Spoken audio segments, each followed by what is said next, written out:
ये तो किसी नताशा की गुमशुदगी की फाइल है। कामिनी, यस सर। नताशा के घर चलो। कौन नताशा सर? ये 6 महीने पहले गायब हुई थी, मेरी ज्वाइनिंग से पहले।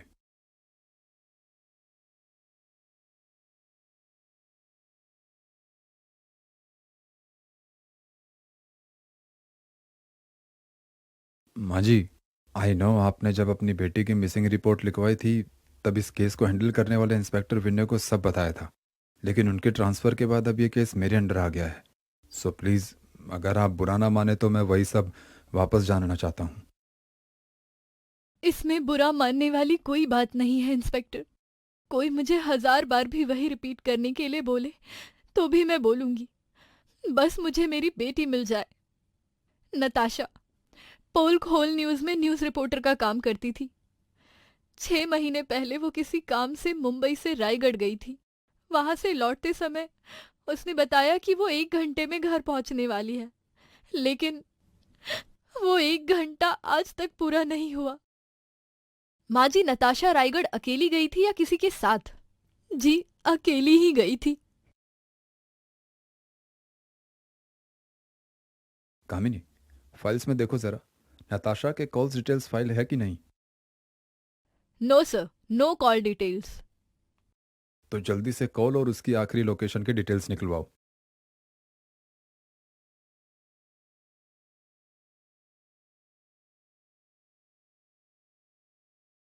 सर, नताशा की सीडीआर की कॉपी आ चुकी है, जिसमें उसकी लास्ट लोकेशन NH10 हाईवे है। और सर, एक नंबर पर उसकी सबसे ज्यादा बात हुई है, जो नताशा के ऑफिस कलीग अयान का है। गुड। तुम इस आर्यन के भी सीडीआर और लास्ट लोकेशन भी निकलवाओ। Yes sir.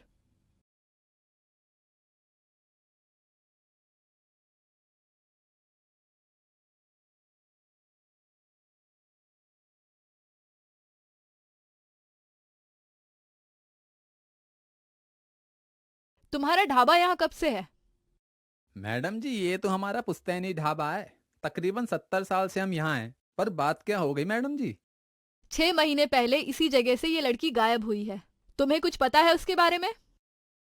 जी नहीं मैडम जी। 6 महीने पहले यहाँ हाईवे पर काम चल रहा था, जिसकी वजह से सभी दुकानें करीब 1 महीने तक बंद थी। इसलिए हमें इसके बारे में कोई जानकारी नहीं मैडम जी। कुछ पता चला? नहीं सर, किसी ने कुछ नहीं देखा। ये कैसे हो सकता है कामिनी? हाईवे 24 घंटे बिजी रहता है और किसी ने कुछ नहीं देखा? सर, हमें अभी पता चला है कि उस समय हाईवे पर बहुत काम चल रहा था, जिसकी वजह से यहाँ की सारी दुकानें बंद थीं। Are you sure? ढाबे वाले ने और आसपास के लोगों ने तो यही बताया है sir. Excuse me sir. Hello. ठीक है सर, जिस दिन नताशा का फोन बंद हुआ था उस दिन अयान का मोबाइल फोन यहीं पर ट्रेस हुआ है, और ठीक 1.5 घंटे बाद उसकी लोकेशन उसके घर पर शो हुई थी। एक काम करो, स्केल्टन डिटेक्टर मशीन मंगवाओ। Okay sir.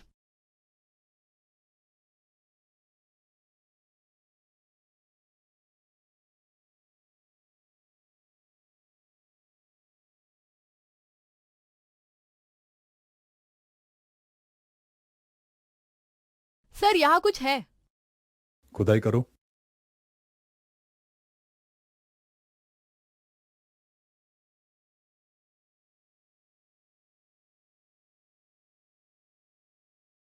कामिनी, सारे सबूत और कंकाल को फोरेंसिक भिजवाओ और पता करो कि यह कंकाल नताशा का है या किसी और का।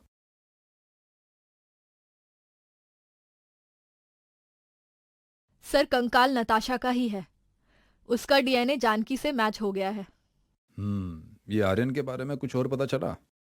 हम ट्राई कर रहे हैं सर, जल्द पता चल जाएगा।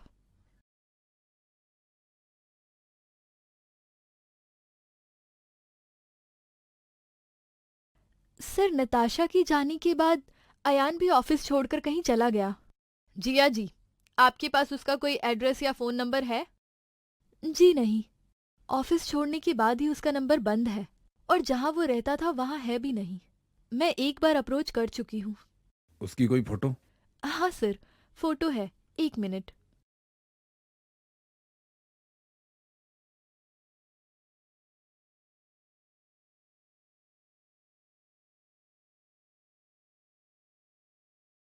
कामिनी ध्यान से देखो इन सारी फोटोज को।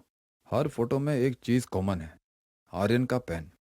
इसका कैप देखो, ये बिल्कुल वैसी ही कैप है जैसे हमें कंकाल के पास से मिली है। जी हाँ जी, ये सारी फोटोज आप कामिनी को शेयर कर दीजिए। और कामिनी, तुम ये सारी फोटोज अपने खबरियों को सर्कुलेट कर दो। मुझे हर हाल में आर्यन चाहिए।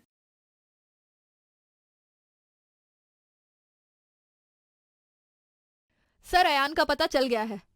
वो यहाँ से 300 किलोमीटर दूर सोनापुर जिले के इस घर में छुपकर बैठा हुआ है। इस आर्यन के अब छुपने छुपाने के दिन खत्म हुए।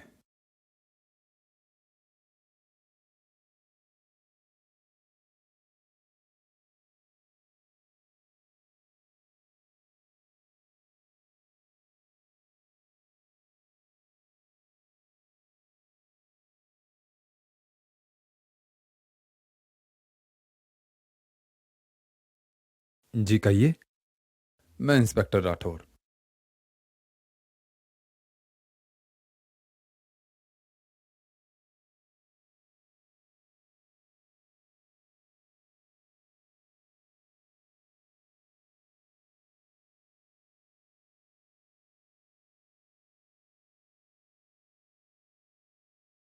जितना भागना था तुम भाग चुके, अब और नहीं।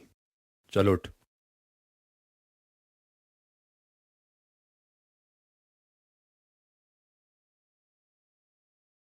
सर, मैंने कुछ नहीं किया। देखो आर्यन, अब झूठ बोलने का कोई फायदा नहीं। तुम्हारे खिलाफ हमारे पास पर्याप्त सबूत हैं। कत्ल के वक्त तुम नताशा के साथ एनएस-10 हाईवे पर मौजूद थे। तुम्हारे पेन की कैप भी हमें नताशा के कंकाल के साथ मिल चुकी है, इसलिए सच बोलो। पोल खोल न्यूज़ चैनल के साथ काम करते हुए मैंने पैसों का गबन किया था। जो नताशा को पता चल गया, वो पैसा लौटाने के लिए कहने लगी, लेकिन मैं वो पैसा क्रिप्टो करेंसी में डुबो चुका था। मगर मैंने उसे प्रॉमिस किया था कि मैं जल्द ही पैसों का अरेंजमेंट कर लूंगा, लेकिन कर नहीं पाया। उसे समझाने के इरादे से मैं उसे मुंबई से बाहर ले गया। वो समझने के लिए ही तैयार नहीं हुई। मुझे कंपनी का पैसा लौटाने के लिए थोड़ा और समय चाहिए था, लेकिन वो मुझे और समय देने के लिए तैयार नहीं हुई। इसी बात को लेकर हमारी लड़ाई हो गई और मैंने गुस्से में आकर उसका गला दबाकर मार दिया। उस रात NH-10 हाईवे पर चल रहा काम बंद था, तो मजदूरों के ना होने का फायदा उठाकर मैंने नताशा को वहीं रोड पर ही दफन कर दिया। लेकिन तुम्हारे न्यूज़ चैनल ने तो पैसों की चोरी के लिए कोई रिपोर्ट फाइल नहीं की। कंपनी छोड़ने से पहले मैंने सारी एंट्रीज बदल दी थी, जो ऑडिट में ही पकड़ी जा सकती हैं, और ऑडिट नेक्स्ट फाइनेंशियल ईयर आने पर ही होता है। ये तो मेरी बदकिस्मती है कि आप आज आ गए। अगर कल आते तो मैं अमेरिका शिफ्ट हो चुका होता, कभी हाथ नहीं आता। हर अपराधी यही सोचता है कि वो बच जाएगा, लेकिन वो ये भूल जाता है कि कानून के हाथ बड़े लंबे होते हैं। तुम अमेरिका तो क्या पाताल भी चले जाते तो ये राठौर तुम्हें वहां से भी पकड़ लाता। अब उम्र भर जेल को एंजॉय करो। सर, आपने डायलॉग बहुत पुराना मारा था। कानून के हाथ बहुत लंबे होते हैं। वैसे सच कहूं सर, तो मुझे लगा ही नहीं था कि ये केस सॉल्व होगा, लेकिन आपने बॉडी और खूनी दोनों को ढूंढ निकाला। आप सच में कमाल हैं। अपना तो ऐसा ही है।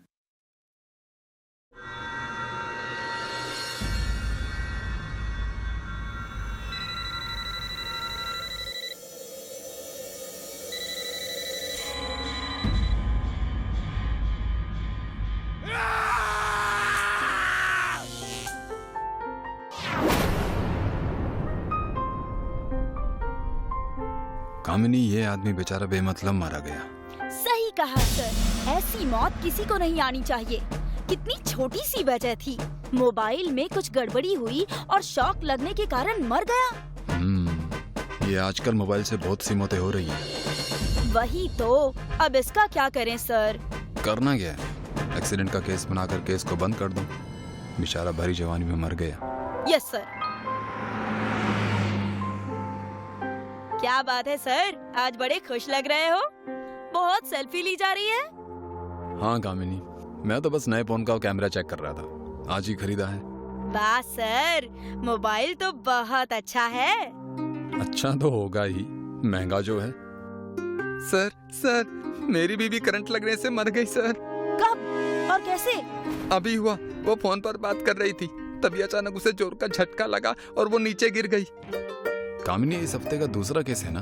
नहीं सर, तो फिर शायद ये 8वां है। इतने केसेस हो गए फिर भी तुमने मुझे बताया क्यों नहीं? सॉरी सर, मैंने सोचा ये सब एक्सीडेंट है, इसीलिए कोई केस नहीं हुआ। कामिनी, एक बार जो होता है उसे एक्सीडेंट कहते हैं। बार बार अगर ऐसा हो तो समझ जाओ कि कहीं पर कुछ बुरा हो रहा है। जी सर। आगे से ध्यान रखना। अब तक जितनी मौतें चोट लगने से हुई हैं उन सब की डिटेल चाहिए मुझे। अब चलो ये केस देखते हैं।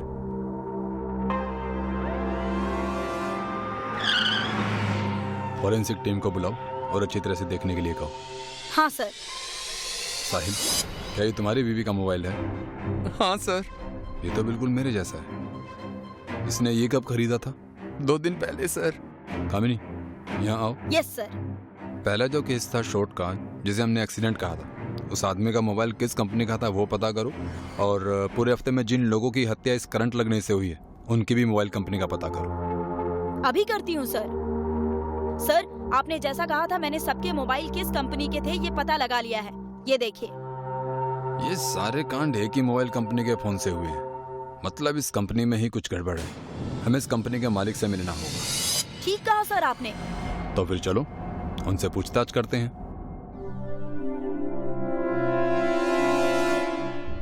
रोहित साहब, क्या आपको पता है आपके मोबाइल लोगों की जान ले रहे हैं? हाँ सर, पता है, इसलिए मैंने कल ही प्रोडक्शंस पूरी तरह से रुकवा दी है। तो क्यों मारा इतने लोगों को? नहीं सर, मैंने कुछ नहीं किया। भला मैं अपने ही कंपनी का नाम क्यों खराब करूंगा? और मेरी किसी से कोई दुश्मनी नहीं थी सर। झूठ बोल रहे हो तुम। एक तो डिफेक्टिव मोबाइल बनाते हो, ऊपर से झूठ बोलते हो। मेरा यकीन कीजिए सर, मैंने कुछ नहीं किया। उल्टा मुझे अखबार में मेरी कंपनी के बारे में बुराई पढ़कर बहुत दुख हुआ है। ठीक है, तुम्हारे घर में कौन कौन है? जी, माँ बाप नहीं है, एक बेबी थी पर हमारा तलाक हो गया, और एक छोटा भाई है। वो क्या करता है? उसका सॉफ्टवेयर का खुद का बिजनेस है सर। क्या लगता है आपको, किसी पर शक है आपको? कोई सगा या फिर कंपनी में कोई? नहीं सर, सब लोग मेरे ही हैं, किस पर शक करें? ठीक है, जब तक पता नहीं चलता शहर छोड़कर मत जाना।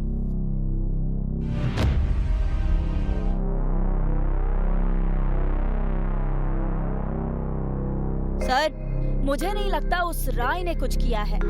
ये किसी अंदर वाले का काम है। मुझे भी यही लगता है।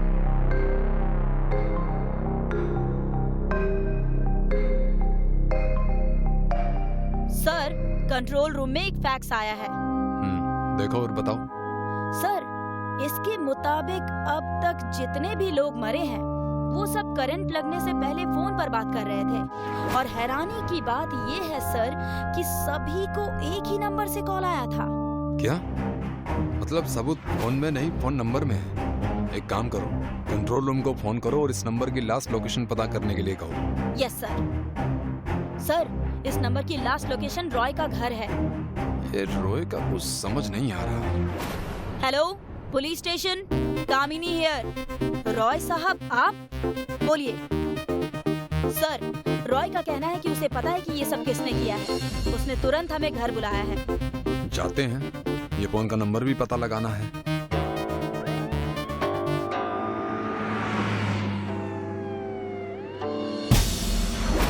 कुछ देर पहले ही इसने हमें कॉल किया था। अब ये सब कैसे हो गया? लगता है उस आदमी को पता चल गया होगा कि रॉय हमें सब कुछ बताने वाला है, इसीलिए उसने इसे मार दिया होगा। शायद ऐसा भी हो सकता है कि जब रॉय ने हमें कॉल किया तब वो खूनी यहीं हो सकता है।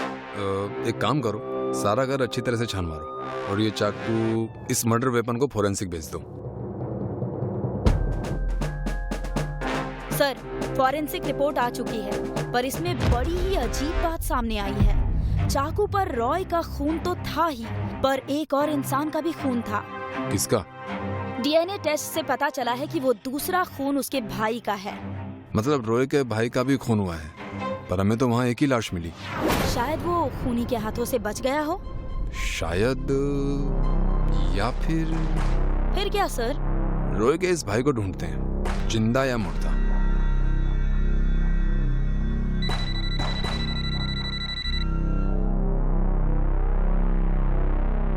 सर, ये तो वही नंबर है जिससे लोगों की जाने गई है। जल्दी से इस नंबर को ट्रेस करो। मैं करती हूँ, पर फोन मत उठाना।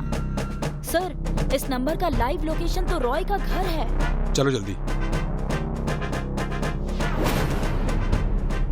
अच्छा, तो तुम हो इस फसाद की जड़। तुमने किया है ये सब। क्यों किया ये सब तुमने? मैं अपने भाई से बदला लेना चाहता था, बर्बाद करना चाहता था उसे, क्योंकि वो सौतेला था और मैं सगा। पर मेरे माँ बाप ने सारी जायदाद उसे दे दी। इसलिए बदला लेने के लिए मैंने उसकी कंपनी के मोबाइल में एक ऐसा सॉफ्टवेयर डाला जिससे एक खास नंबर से आया हुआ फोन उठाते ही जोर का करंट लगेगा और लोगों को लगेगा कि मोबाइल की गलती है। और ये बात रोय को पता चल गई होगी, इसलिए उसे भी मार डाला। पर एक गलती कर दी तुमने, तुम्हारी हाथापाई में तुम्हारा खून भी चाकू पर आ गया। अब सड़ते रहना जेल में, फांसी का ऑर्डर आने तक। कमाल का नसीब है सर आपका, आप तो मरते मरते बच गए। अपना नसीब तो ऐसा ही है।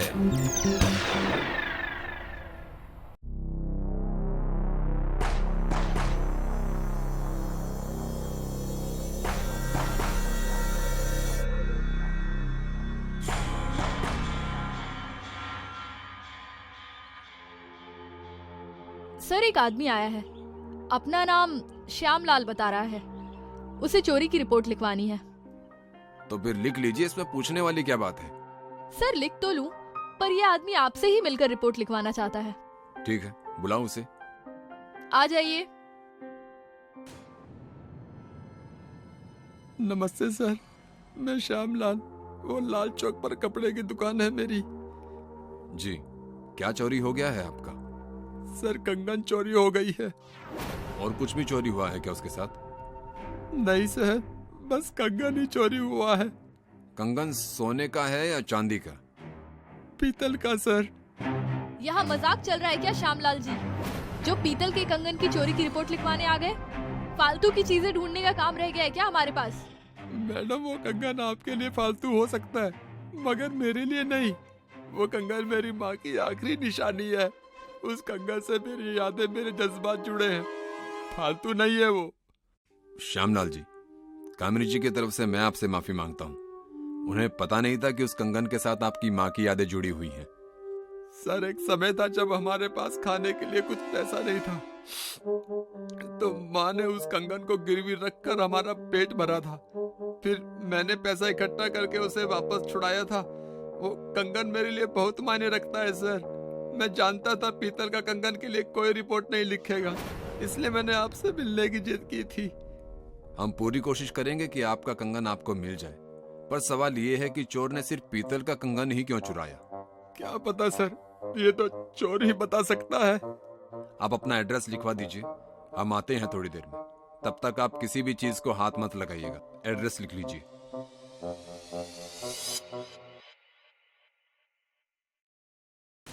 सर ये आदमी तो मुझे फ्रॉड लग रहा है। पुलिस वालों से इसकी कोई ज्यादती दुश्मनी होगी, इसलिए हमें फालतू के कामों में उलझा रहा है ये। पीतल का गहना कोई भी गिरवी नहीं रखता सर। आपकी बात में दम तो है कामिनी जी, पर श्यामलाल की आंखों में भी सच्चाई दिख रही थी। एक कप चाय पीकर चलते हैं उसके घर।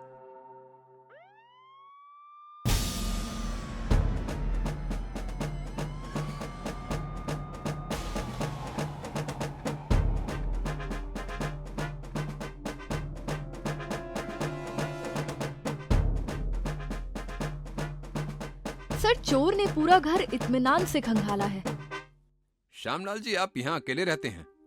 नहीं सर, बीवी बच्चों को लेकर मायके गई है। कंगन की कोई फोटो तो होगी आपके पास? जी नहीं सर। सर मुझे तो लगता है ये श्यामलाल कुछ तो छुपा रहा है, नहीं तो मामूली सी कंगन को कोई भला क्यों चुराएगा? मुझे भी यही लगता है। आखिर कोई पीतल का कंगन क्यों चुराएगा?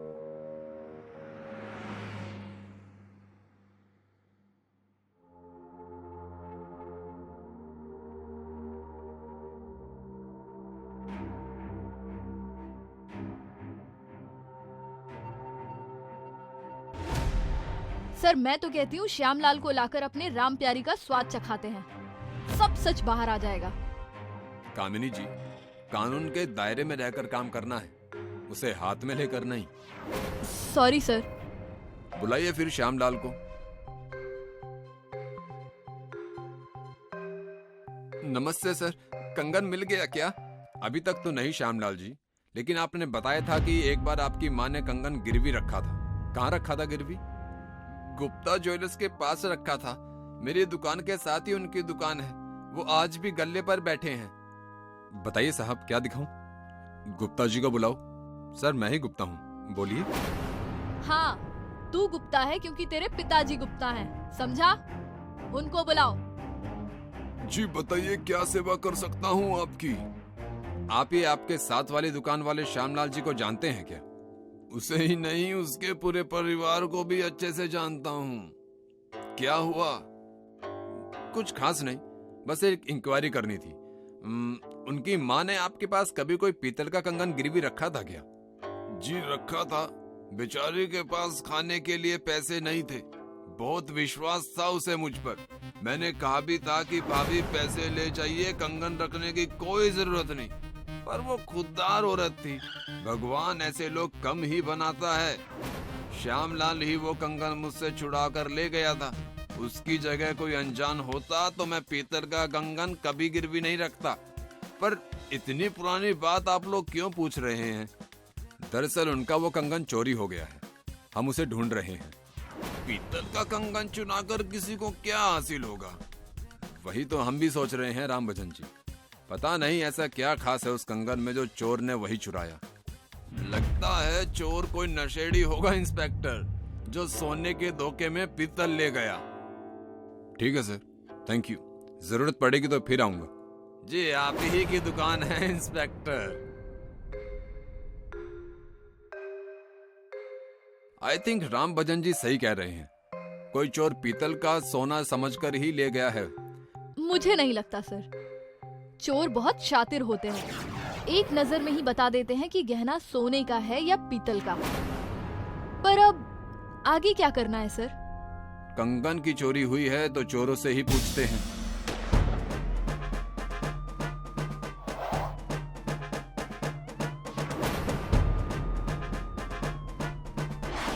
सर, आपने तो लगभग शहर के सारे चोरों को पकड़कर हवालात में डाल दिया। कंगन चोर का पता तो करना होगा ना। माँ की यादों का सवाल है कामिनी जी। तुम में से कौन है जिसने कुंज विहार के श्यामलाल जी के घर के कंगन चुराया है? जल्दी बोलो, वरना एक एक को इतना तोड़ूंगा कि कोई जोड़ नहीं पाएगा। साहब, हम लोगों में से किसी ने चोरी नहीं की है। वो एरिया भीड़ नगर के भीमा का अंडर का है। वो नया है, हम उसे शक्ल से नहीं जानते। क्या कामिनी जी, पूरा शहर उठा लाए और जिसे लाना था उसे ही नहीं लाई। Sorry sir. खैर, कहाँ मिलेगा ये बीमा? अबे तू मन ने भिखारी समझता है क्या? कितने पैसे चाहिए तुझे बोल? मेरे पास करोड़ों रुपए आने वाला है। जानता है कैसे? वो अपना कुंज बिहार वाला श्यामलाल है ना, सुना है उसके घर में एक कंगन है पीतल का। वो एंटीक पीस है भाया, जिसकी विदेश में करोड़ों की कीमत है। मैं उसे उड़ाकर करोड़पति बन जाऊंगा।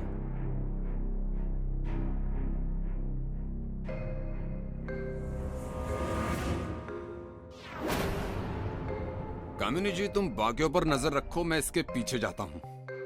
बस कर भीमा, इसी कंगन की तलाश थी। साहब, मैंने कुछ नहीं किया। ये सिर्फ एक पीतल का कंगन है भीमा। बता तूने इसे क्यों चुराया? साहब, गया तो मैं बहुत सारा माल बटोरने था, पर इस कंगन के सिवा वहाँ कुछ नहीं मिला। उस वक्त तो सोने का लग रहा था, इसलिए मैं इसे ले आया। लेकिन सुबह तक मुझे पता चल गया था कि ये कंगन पीतल का है, इसलिए साइड में पटक दिया था। और जब तूने सुना कि वो कंगन मामूली नहीं बल्कि करोड़ों का है तो तू उसे लेने आ गया। लालच ने तुझे फंसा दिया भीमा। अच्छा, एक बात बता, चोरी करते वक्त तूने दारू पी रखी थी क्या?